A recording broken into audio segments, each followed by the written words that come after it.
Good afternoon, ladies and gentlemen. I'm Brian Johnson. I'm the president of MassMEDIC, and welcome back to our town hall for October.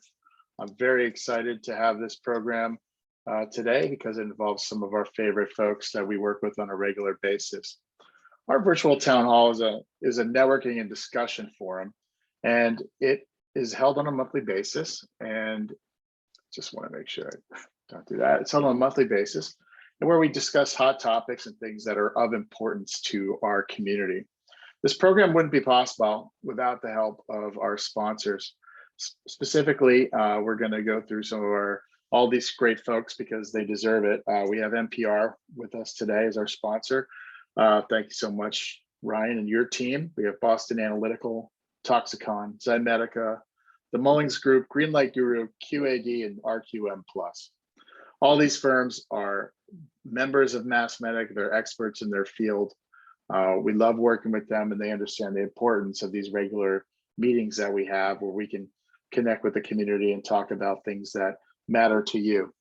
Today, we're going to talk about surgical robotics. It is probably the hottest field in medtech. It is one that we're reading about on a daily basis. And one of the things that I think is really exciting about surgical robotics is it encompasses all the different types of technologies that we think of as traditional med tech brought together in a new and exciting way. I'm especially excited to welcome Dave Uffer today. He is from Alira Health, which is another one of our great partners. And Alira has created this latest report that we worked with them on. And it is a look at the landscape of robotic assisted surgery. And this is sort of a global view of the industry, but we also have some really interesting insights into Massachusetts and New England. But Dave, I'm going to pull you into the conversation now. And ladies and gentlemen, this program is being recorded, so you'll be able to view it on demand. And if you have questions, just pop them into the Q&A tab. I will go ahead and moderate all questions and answers. And then once we work with Dave for a little bit to talk about the report, then we're going to bring in our friends, Tom Califf. He's the Chief Technology Officer of Active Surgical, and Ryan Downs from NPR, a great product development firm with specialties in robotics. Dave, let's talk about this report that you guys just released earlier this month at the MedTech conference. It's, as usual, incredibly in-depth, but what are some of the highlight lessons that you guys learned after compiling this report, and then how did you put it together? Thanks, Brian. When we looked at robotic assisted surgery in the landscape, we've been in a specialty practice with this for over 3 years, just as a specialty, aside from the fact that robotics has been around for well over a dozen years in a strong commercial format. And people were asking us quite a bit about the areas such as laparoscopy, where it got most of its commercial traction. But as we started looking at the entire landscape years ago, we saw development going across nearly every clinical segment. We do not look at this as a laparoscopic market segment in general surgery as robots are being deployed. Throughout our report and throughout our look at the market, we've seen nearly every clinical segment impacted by robotics. So that's what we try to implore the readers to understand in this report. And then they're very varied as far as the setup of the robot is. And when I say the setup, the interaction between the user and the system. The robotic, as you see, we didn't make this robotic surgery. It's a robotic assisted surgery. And the robot assists in many different formats, whether it's fully automated and independent, or whether it's an assist device, or whether there's a master-slave relationship. You have to understand what the user needs and what the robotic system was designed to help procedurally, whether that's to make it a quicker procedure, more accurate, more precise, more adept. The users are just using this as another tool in their bag of tricks to be able to deploy what either they typically do, or perhaps some maneuvers that were a little bit too difficult that they were not able to perform in the past, or with greater precision. That's probably the crux of the understanding what we're trying to demonstrate here in this report. And then the next step of that really came into as we look at all of the multiple fields that this is endovascular, endoluminal, ophthalmology, ENT, every field is being impacted by robotics. We landscaped over 150 different companies in development. We've seen some people say, yeah, there's 50 robotic systems out there.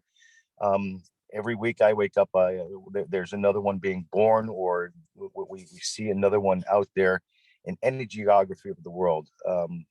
What we looked at the next cut after the different clinical segments, after the setups of the systems, was the commercial models, and these are quite varied. Whereas these are large pieces of capital equipment, the development are either large platforms. We've seen them in single arm, we've seen them in handheld, single use case, or ones that are being able to be deployed across a whole plethora of surgeries. Very different models in how they look to address the clinician and the needs of the clinician. And because of that, there's different commercial models, and not every facility, as you would expect, is going to be able to have 25 different robots that might have an acquisition cost of $1+ million. And I think the commercial entities have recognized this.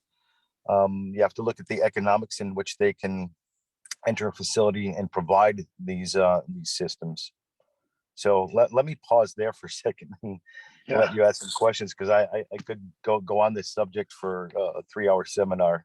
Sure, I'll bet. And I'm just kind of casually scrolling through. This is a pretty in-depth presentation, as always. You guys always do really thorough work, and you look at it from all these different perspectives: this clinical, the market landscape, the future outlook. One of the things that I think is really interesting always to talk about robotics is, the thing that I think is really cool is, this market has really addresses the and tickles that sort of what is possible thing about all great technological movements, and what creates these big shifts often is just sort of, geez, look at all the things we can do. And I still kind of feel like we're still a little bit in that gee whiz period. But where do you guys think, where do you think you're at after this? Are we, is this still kind of where computing was, 40 years ago, when you had an entire giant room filled, when the computer was an entire room in the office? Or are we really much more towards like the personal computing age here?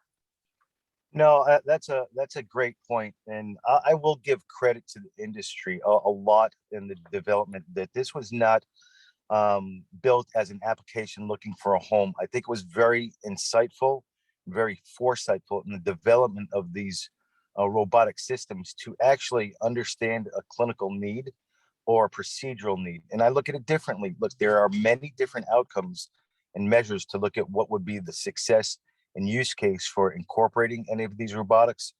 So it could be a clinical outcome. It could be expanding to more clinicians that didn't either have the training or the physical skills to deliver a procedure the way others had, or it could have just made it easier or safer.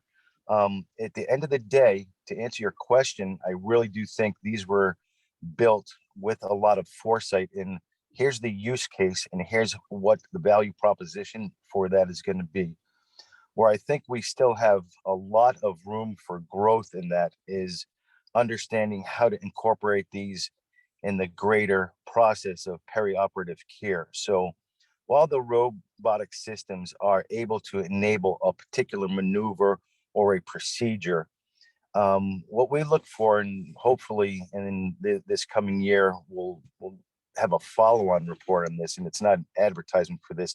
I think the next step that everybody's talking about, as we've seen so many discussions and understandings of what the robotic systems out there are, is how do we incorporate these with more data, more analytics, and more part of the entire perioperative process, from taking preoperative imaging and information and analytics, making the surgery themselves smarter, more targeted, more knowledgeable when we're going in there, so they're a little bit safer and having better outcomes, And then as well, taking all of that data and information that we get during the surgery and incorporating that into post-operative care, we can have a perfect surgery, but that patient is discharged, and where's the engagement there, or where's the direction and how to direct their care after the surgical procedure, whether it's still in the facility or even at discharge.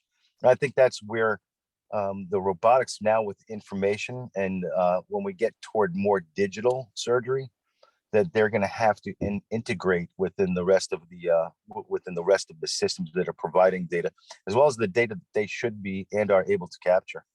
Yeah, I just want to look at a couple of these takeaways here, and then we'll sort of pause and get some questions from the audience here.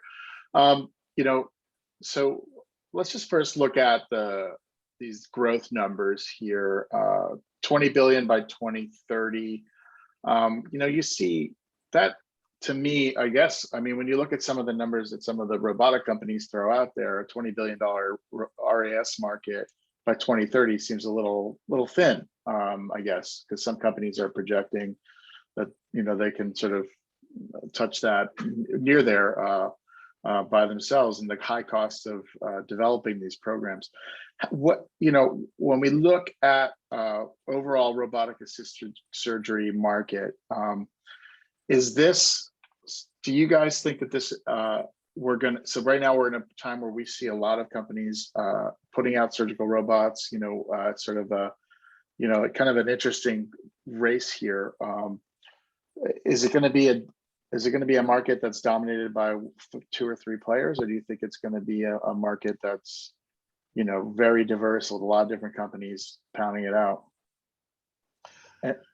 Good question, Brian. I do think there's room for a lot of entrants with unique value propositions. I don't think any 2 or 3 companies can address the needs of the entire marketplace, and I think that's why we've seen. And you're saying, boy, a lot of excitement here, Dave, but you're reporting that on a dollar basis that there won't be massive deployment or integration, and I think that's because of some certain cost factors. There's training factors, and then there's volume factors that would preclude this being ubiquitous across the entire marketplace. That's why you've seen a lot of large volume or academic institutions that have been at the forefront of adopting and incorporating robotics, and the general community is not able to either invest in this or train or have the use case large enough to sustain a program.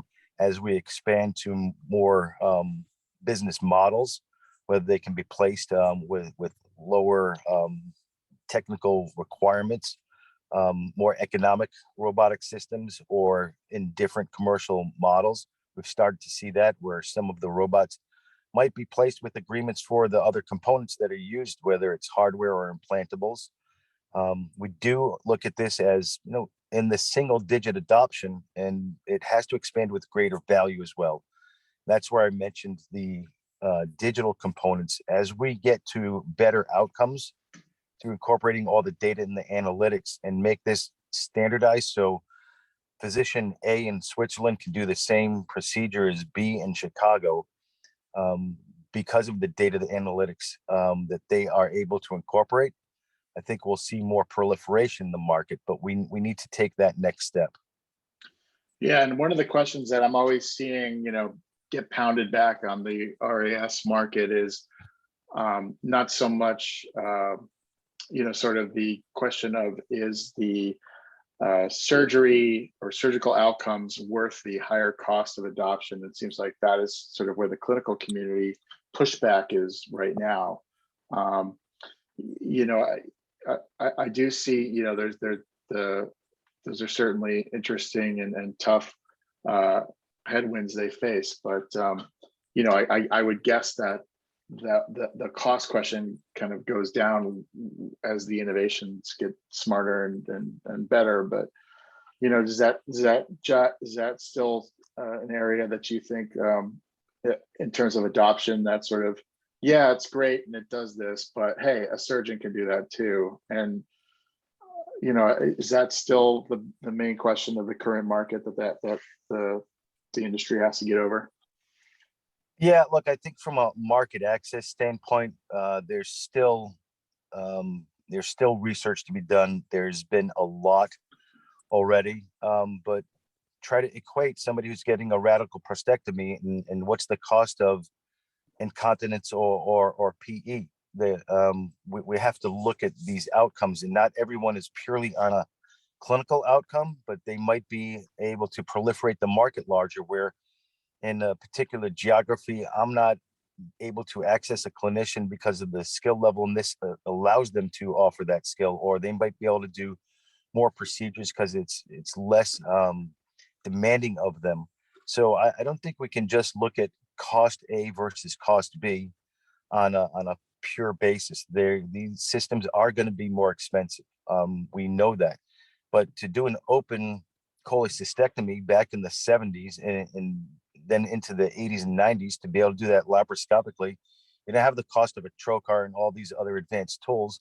But I can't imagine anybody making a 6-inch incision to do a cholecystectomy today. It's become standard of care, and the outcomes obviously are, you could argue, that are the same, but the cost of care is significantly reduced. And I think we have to continue to look at the total global cost of care in a health economic format to understand the value that robotic assisted surgery offers.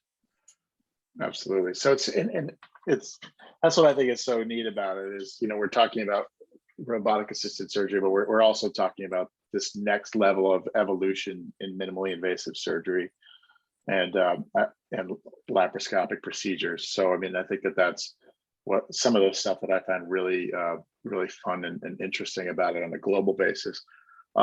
So this is we have a full report here. This is done in conjunction with MassMEDIC and Hunwell. Alira Health is the authors. Davia, the lead author, but she had several other folks work on it. It's a 90-page report. It is available for download on Alira's website. I'm going to post that in a second. But I want to stop sharing my screen here, and I know there's a couple questions from the audience, so I want to make sure we get to those. So let's jump in here. Here's the first question. So how will clinical settings accommodate increasing specialized robots, which require unique setup, storage, training, and large capital investments? And how can industry work together to standardize aspects that will improve and make easier adoptions for the systems? Quite a mouthful there. I think the question is how can we make this proliferative across the market in different settings?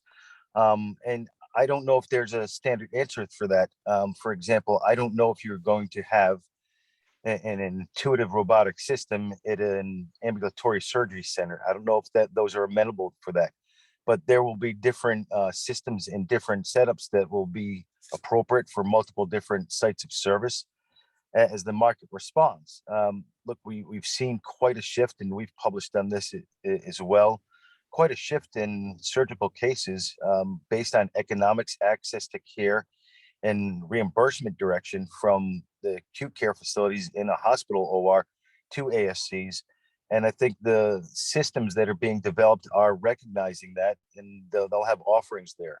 So I've seen some systems for certain GI surgeries that are single only for a GI surgery. And we've seen robotics that could be for a gyne procedure that could very easily be incorporated at an ASC. So the systems are out there being developed for multiple sites of service. I can't say one vendor is developing them for every set of service that you might imagine.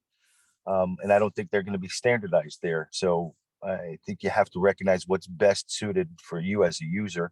And I don't know if each of the vendors can develop and try to chase every market segment. Here's another question here. Medical robotics valuations are very high and continue to increase. How are investors and acquirers thinking about valuations and or justifying valuations? It's a good question. I don't know if they can today. I think it has to be a future bet. The valuations are exceptional, whether they're IPOs, whether they're SPACs, or whether they're expectations for having a company exit, because the investors have remained very aggressive. So if they don't exit at a certain dollar amount, they continue to receive strong investment from the venture community. I don't think that you can look at these on your traditional metrics of valuations. It really is a belief and a bet in the future that this will be standard of care. I won't say it will replace all standard surgeries, but it will be more standard of care. And when you look at a growing market going from 8% to 40%, and I'm making up numbers, but if you were to look at a new market being brought and grow to that rate, investors are savvy enough and strategics really understand that they can't be left out, that they have to have a vision for the future and make the future. They will drive the future of robotic assisted surgery, depending on how they offer better service and incorporate it within more value proposition. And I think they're making the bet that they can do that. Here's another question here. Will FDA approval slow down the implementation of research and new solutions in this field? I guess a question of, can our regulators keep up with our innovators on this one?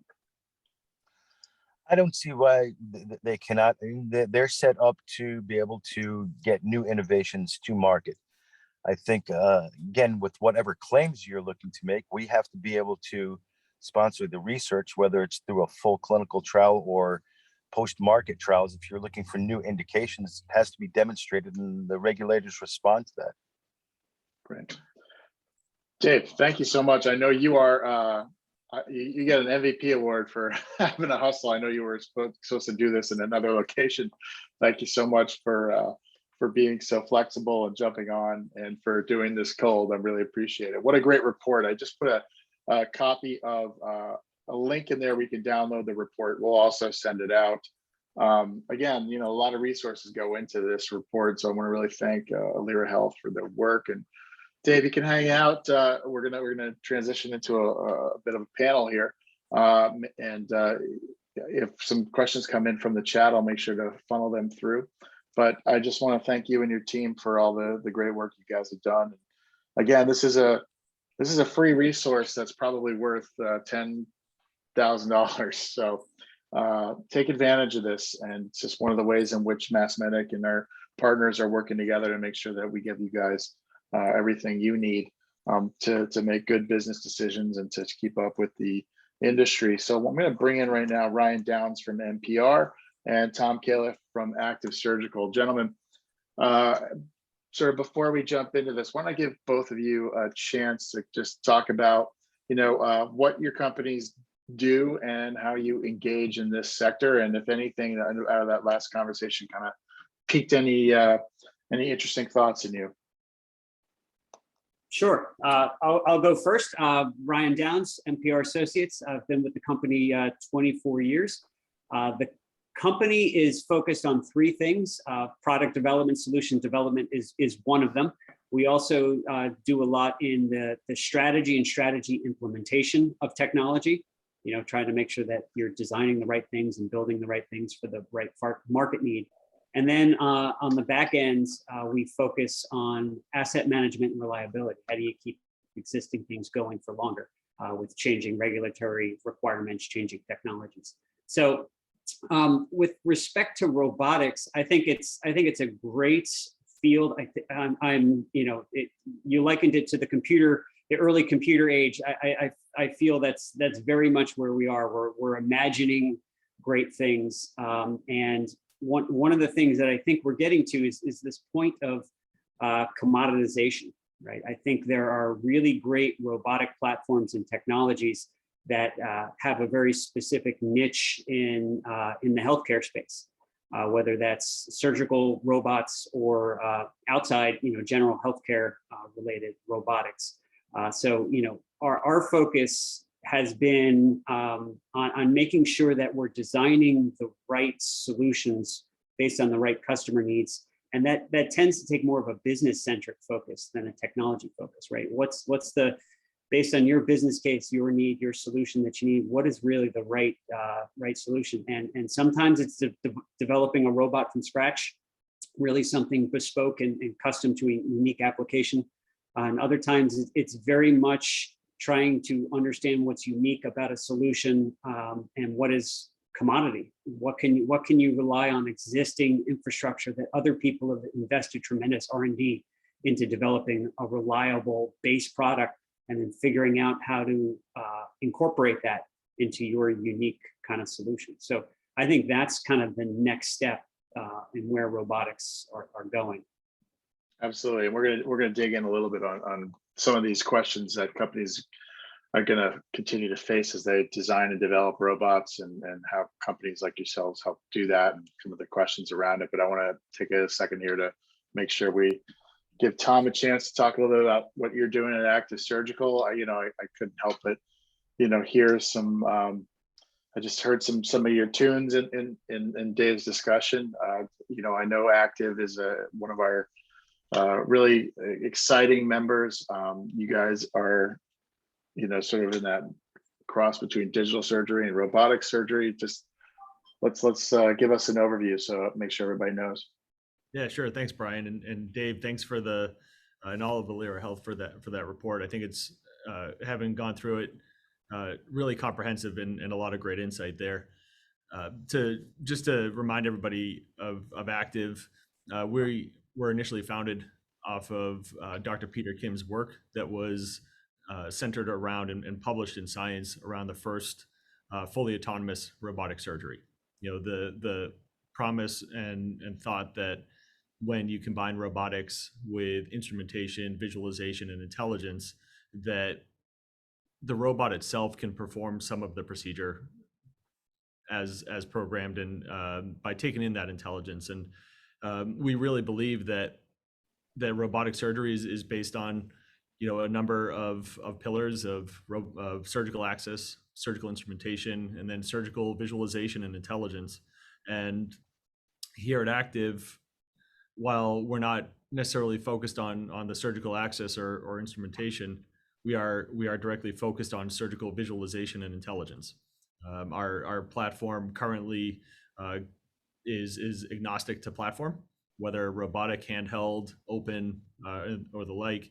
And some of the things that we offer currently are differentiators, which are the ability to have fluorescence guided surgery, along with the ability to visualize blood flow and tissue perfusion without any dyes. Using different types of multispectral light, and combine that with some really interesting software algorithms, and then have that platform also enable artificial intelligence going forward. So it's a really interesting time. Thank you for the invite to speak on robotic surgery. I've been in the robotic surgery industry for about 12 years now, and this is it's really great to see the uptick and the quite honestly the pull from not only the patients but the surgeons into the OR. So it's great to be here and part of the conversation.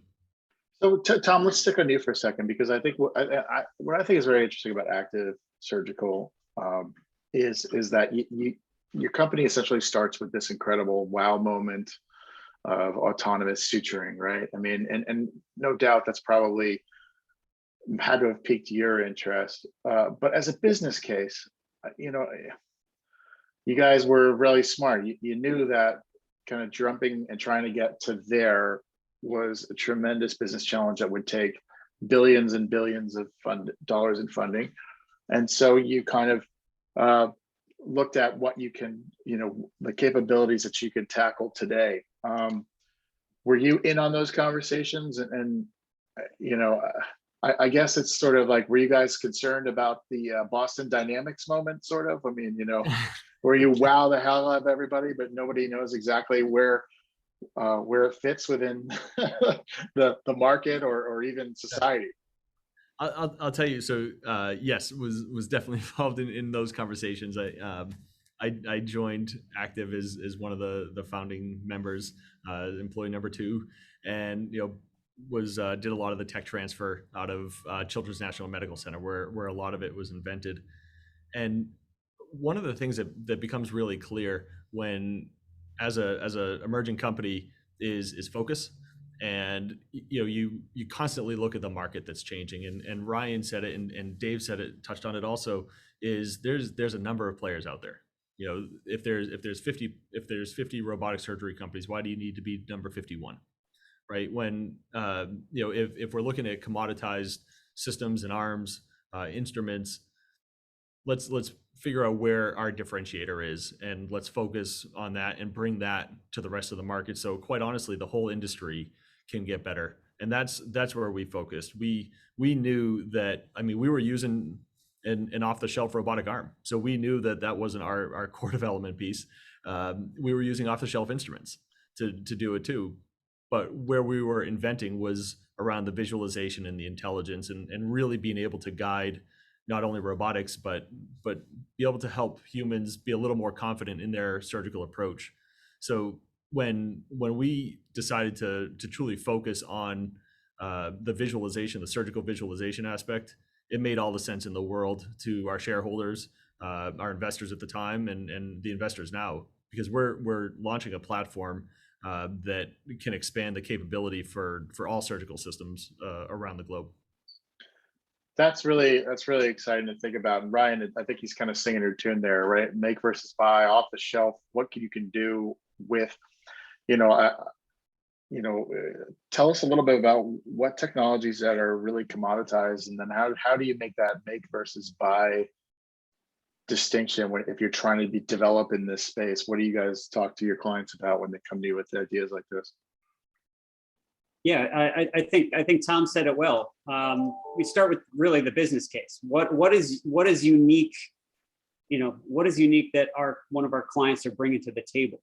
And a lot of cases, the robot is not. They feel their original opinion is, hey, robotic surgery, surgical assist, some sort of automation, right? That's what we're bringing to the table. And once you start peeling back the onion, their value proposition, what is unique, what is special to what they're bringing, is a much smaller subset, of which you can build a custom solution on very foundational large commodity parts, right? And I start to think of these off-the-shelf robots, these cobots, as tools, as much as a processor, much as a sensor. It's a very complex, highly integrated, robust piece of equipment that other organizations have spent millions and millions and millions of dollars and years of R&D to go develop. You know, I'll give you an example. We had a hospital system come to us asking for a surgical assist robot, and we launched into the project thinking that they wanted to build a custom robot, and we spent the first several months talking to them about why they didn't want to build their own bespoke robot. And you just didn't have the money, nor the time, nor did the investment sort of thesis all make sense. And once we showed them how they can achieve 100% of what they were looking for using a third-party cobot as a foundation, and then designing and integrating all that was unique and special about what they were trying to do with it, could we get the business case to close, right? Without that, the ROI just wasn't there, and really that foundational decision to go with a cobot really made the solution go forward, right? And if we didn't, it would have died on the vine as an aspirational dream. So, a year later, and a much more reasonable budget, we've got a surgical assist robot in a clinical trial at that hospital system. Yeah, cobot, is that a trademark name, or are you guys? No, that's just I think it's companion robot or commercialized. Yeah. I don't even know, but it's an industry term, for I guess any of these off the shelf, ready-made pick and place systems. Yeah. Yeah, I mean, is the original impulse though for most people that they have to actually build the robot and the robot assist rather than sort of finding the killer app using off the shelf and really concentrating on that business case scenario? I mean, I gotta admit that's sort of a really smart way of thinking about it, but not one way that I sort of have been oriented. I still think when I hear a robotic assisted surgery company that they're developing all the hardware as well. Yeah, I think we're at the point now in robotics in healthcare very much like cloud computing, right? Where you had to buy your own servers, you had to I had to wire it all together myself. I have to come up with this great architecture. Now you can go online and click a button, and for $39.99 a month, you get an instantly deployable system that somebody else spent a significant amount of time architecting. Then it becomes, okay, how do I leverage that, and how do I leverage that to the best of our advantage in whatever we're trying to do. I think robotics is right at that same point where you're transitioning from 100 unique robots, all different shades of gray, to we could do a lot more around leveraging some foundational solid pieces of equipment. Tom, when you guys are developing the active system, was there a thought that you were limiting yourself at all using off the shelf or things like that? Were there substantive discussions on that? Yeah, or was it quite clear? No, there was a lot of discussions, and having been directly from a company where we had designed a robot right from the ground up, I was trying to push really hard to, hey, let's use one that's off the shelf. And I'll tell you what, though, that's not an easy path either, right? Because you have to have deep entrenched partnerships when you go to bring an off the shelf or collaborative robot or existing system to market, because there's still the regulators that we have to make sure that we tell the right story to, that risk analysis, that we truly understand the design tip to tail. We understand how we understand failure modes and design specifications all the way through. So the tactics get a little difficult when that's outside of your full control, outside of your quality system, and that's okay. That goes into the calculus of the business decision, and that's fine. But I think where things go really well is if you can have that deep partnership across the industry to say, let's work together to make sure that this robot we have all the information behind it and empower it. But I think in terms of limiting factors, I think as Ryan was saying, I honestly think the robotic systems, those arms, I think that problem has been solved. I think the motion control is there. The part that is up for debate is form factor, depending on the surgery, depending on the just the use. But motion control has been solved for a number of years, and now I think the differentiators are surgical instrumentation and visualization intelligence. Yeah. It's curious. I mean, patient safety is always top of mind.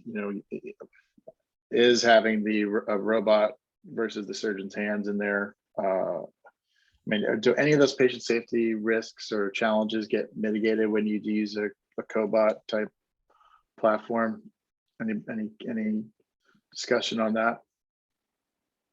I think the degree of complexity does go up. That's one of the compromises, right? So you save on the R&D and the validation of the platform, right? It's coming to the table fully baked. There's a lot more unknowns from a regulatory standpoint because you didn't have hands-on. It wasn't in your quality system, as Tom was saying. So I'd say the primary challenge that we've experienced is in software, right? You could test the electronics, you could stress test the mechanics, really understanding what a third party did in terms of software, in terms of what V&V that they did, how do they control their software development process, how do they push out new software releases, things like that are the primary challenge. And what we've been able to do, in a few examples, is put some redundancies into the platform that we control, right? Safety related, robot might have a force sensor in it, but we don't understand how it works. So maybe we need to put on a separate one that is more hardwired into our safety control system.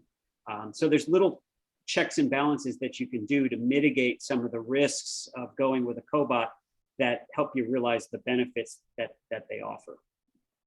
That's great. I don't know if you've got a perspective on that as well. Yeah. Yeah, I think in terms of patient safety, for anything that comes up in your risk analysis to say, yeah, we're we're kind of brainstorming all the ways that this can fail, or things go right or wrong. I think for everyone that comes up, I think in surgical robotics, it solves a number also. I mean, the capability of motion scaling and enhanced visualization, we're solving for a lot of kind of human movements, tremor, as the surgeon population continues to climb, then we're able to compensate for that through technology, right? We're able to filter out certain movements, and also, one of the goals that we have here at Active is to put guardrails up and just say, hey, are you sure that you want to be getting that close to that anatomic structure? And once you're in the digital realm, you have a lot of those possibilities available to you, right? It's, when you're taking a right in your car, make sure that thing in your rearview mirror isn't flashing to tell you that there's a car there. We can do the same thing now in robotic surgery, and I think that, as these systems and the industry matures, patient safety is just, it's going to be improved. Yeah. Let's we're kind of bumping up a little bit, so I know we have some questions in the chat that I want to make sure we get to, but let's just talk really quickly about, so right now, robotic assisted surgery is primarily where the healthcare system is using robotics. Are there areas outside of the OR that are really ripe, in your guys' opinion, for these kinds of technologies and using these enabling technologies to make healthcare more efficient, safer, etc.? I'll take a shot at that first. It's so outside the OR, yeah, I think imaging is going to be massive. Precise imaging. We've seen MRIs, CTs. They're already a robot for all intents and purposes, but I think as we see that becoming a little bit more mobile, being able to account for environmental effects, ideally, maybe even taking it out of the clinic, making it a little more accessible, is going to be huge. And then, as Dave was touching on earlier, is we aim to kind of capture that patient journey from diagnosis through therapy to rehab, and I think robotics can be used a lot in rehab, and just whether it's collection of data and compliance to a plan. Robotics and technology there can be a massive benefit. Yeah, and then Ryan, COVID probably, among all the things that it's done in terms of horrible, I think one of the things that really has been interesting from a sort of business perspective is it's kind of been a proving ground for where we need to go, where we need to be as a healthcare system. What do you think when you look at COVID? Do you think what are the big lessons from a sort of robotic healthcare, robotic assisted healthcare future look like? I mean, is this going to accelerate? I think like most things, we've realized things faster than COVID makes you realize things faster than you probably would have in an ordinary environment. We're all sort of dabbling with teleconferences, and now we're secondhand nature of Zooming. I think in the hospital system, where due to COVID, we've been careful about where we let people go, how many people interact with other people, how to create that separation in space. We could probably do a lot more with less physical people, right? And that might take the form of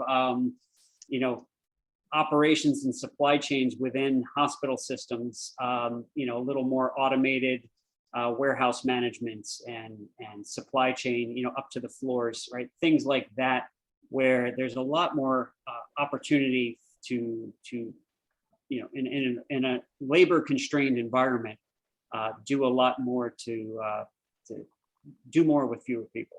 So I think the OR gets the lion's share of the attention, right? It's the big sexy in terms of robots doing surgery, but I think there's a lot more in the day-to-day blocking and tackling in healthcare that automation and robotics could easily be employed and do so in a cost-effective way. Yeah, certainly when you look at a hospital, I mean, there's so many things that could be automated, but I guess there probably is some limiting factors, right? Just in terms of the constructions of hospitals, they're not really built for autonomous vehicles or deliveries or things like Right. that. So it's we're going to need some infrastructure, I think, to build new hospitals. But is there either of you, maybe Tom more specifically, you know, as somebody in this field, what is Massachusetts like for you right now? I mean, there's a lot of companies here.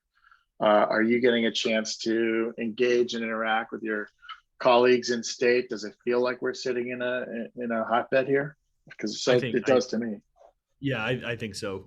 You know, honestly, through a lot of the work that you all are doing, it makes it a lot easier. But I think if you were to look around the country, obviously I'm biased. I'm a Massachusetts guy from, you know, when I was tiny, but I think there's a lot happening here across industries that drive robotics and drive automation, drive autonomy. You know, we have autonomous cars, we have, you know, autonomous ships, we have autonomous you know, robotics in not only in warehousing, but, you know, aiming to be in healthcare. So I think we get to meet locally with all of the business leaders and thought leaders, and then of course our university and academic centers here are incredible. We've been able to go deep and get interns, co-ops, postdocs, research fellows. You know, they've been central to our development pathway, and I know that for sure the interns and research folks that we've had here have sped our development path years. So yeah, I think Massachusetts, again, super biased, but I think Massachusetts is a great place to be. Well, just because you're biased doesn't mean you're wrong. Ryan, I will not subject you to my sort of parochial Massachusetts question. Just, is there anything really kind of exciting or something, like what's getting you really excited about this field? Is there anything that you like that you see that you're like, oh man, I can't wait for that to come down? I mean, it could be something you're working on or that you could talk about, or it can just be something that you're kind of really gets you excited about this market. I would say, what am I excited? I'm excited about the robot that we've got in clinical trials right now. Can't talk about who or what, but it's pretty exciting. I think what I'm most excited about is you can almost look anywhere in healthcare and see an opportunity to make it better. And the idea that you know, robotics is becoming more commoditized makes it more cost effective to get there, right? And usually it's funding and time that kill a good idea. It's not a lack of good ideas.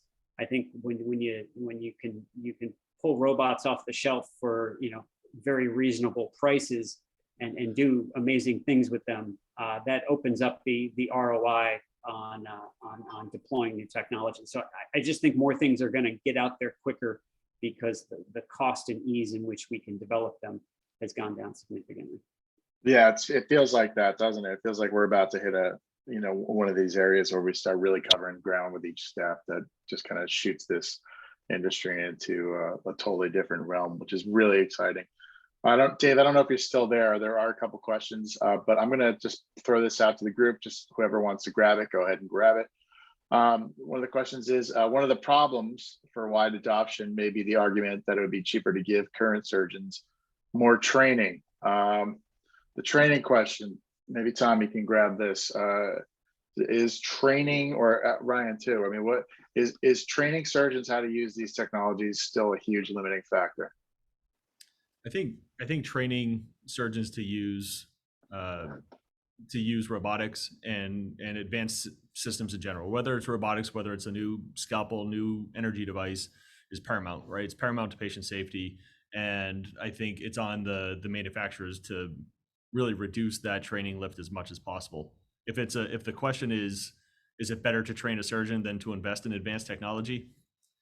You know, I think there's a whole lot of personal thoughts there, depending on the market. But, I think you look across, most of the surgeons are using advanced technology these days, and it's because it augments their, human capability, right? It augments their capability to seal, to actually provide miniature movements repeatedly, and making surgery more consistent. And that's been proven time and time again. So education and training is key.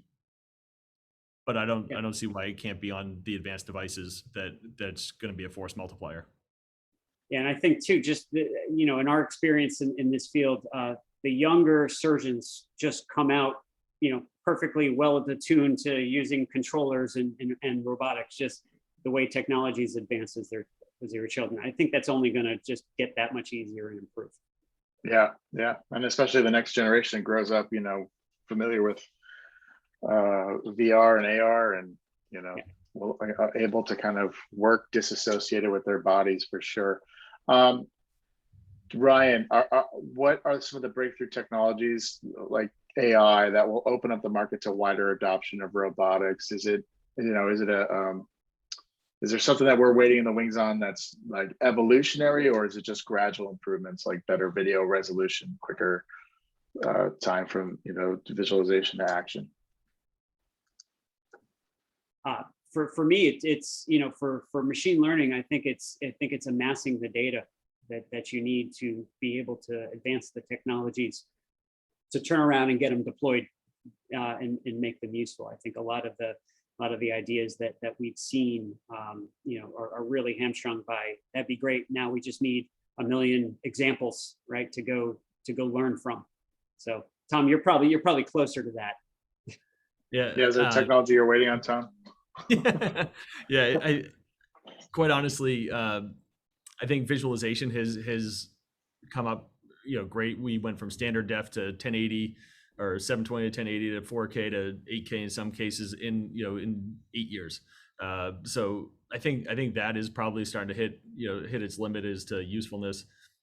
Data and intelligence. I totally agree, Ryan. I think being able to provide something that surgeons haven't been able to see for the last 2,000 years of surgery. I think giving them more information and being predictive, saying this is where that structure is. This is the disease state. Help you look around the corner a little bit. I think is the next revolutionary step, and is coming for sure. That's great. Do you guys think the anticipated shortage of physicians and more complex procedures are just the sort of the fuel behind this? Is that gonna really push more adoption? I mean, as we're running into fewer doctors, fewer people wanting to invest all that time to go into medicine, lower sort of returns. I mean, is that another one of these big things that is driving this? I think efficiency, from what we've seen in the trials that we've been a part of, the surgeries are getting done 25% faster, right, on average, right? So if you just think about the unit economics of that, if I could turn over the OR 1 or 2 more times a day by deploying that technology, it's a much easier ROI to justify, right? It's not about hypothetical, potential future patient outcomes, right? There's a very hard underlying economic issue that can help justify deploying this technology. Yeah, Brian, I think it's efficiency. It plays a role in it for sure, but I think access to advanced surgical care is paramount. A number of the hospitals that we visit have robots in it today. Different manufacturers, and there's a line to use them, to get on them, and so I think access to really good surgical care in the U.S. is one way that we look at it, but 60% of the world has to travel more than 2 days to get advanced surgical care, right? And if we can deploy technology to really democratize that care and enable surgeons everywhere to really have it as good as we have it here in the U.S., that's a massive driver. Gentlemen, what a great conversation, and that's a really great point to end on, Tom. I really appreciate that. I want to again thank everybody for attending today. We have recorded this conversation. We will make it available post event. I just want to remind you all that you have joined us for another MassMEDIC virtual town hall. I want to thank our sponsor today, NPR, as well as our sponsors, Boston Analytical, Toxicon, Zymedica, the Mullings Group, Greenlight Guru, QAD, and RQM Plus. On behalf of myself, MassMEDIC, our guests, Tom Califf, Ryan Downs, and Dave Uffer, I want to thank you all. Have a wonderful day. And I assure you, this is just one of many, many conversations we're going to be having on this topic. I do think we're in the heart of this ecosystem, and sometimes I go for walks in the Mount Auburn Cemetery, and I see the gentleman who invented surgery under anesthesia, and I think, God, what a legacy that we have here that we're going to carry on. So someday I think they're going to be talking about stuff that happened at this moment in time, and this will be that next wave. But again, thank you for your time today, and be safe, be healthy, and we'll see you again very soon. Thanks.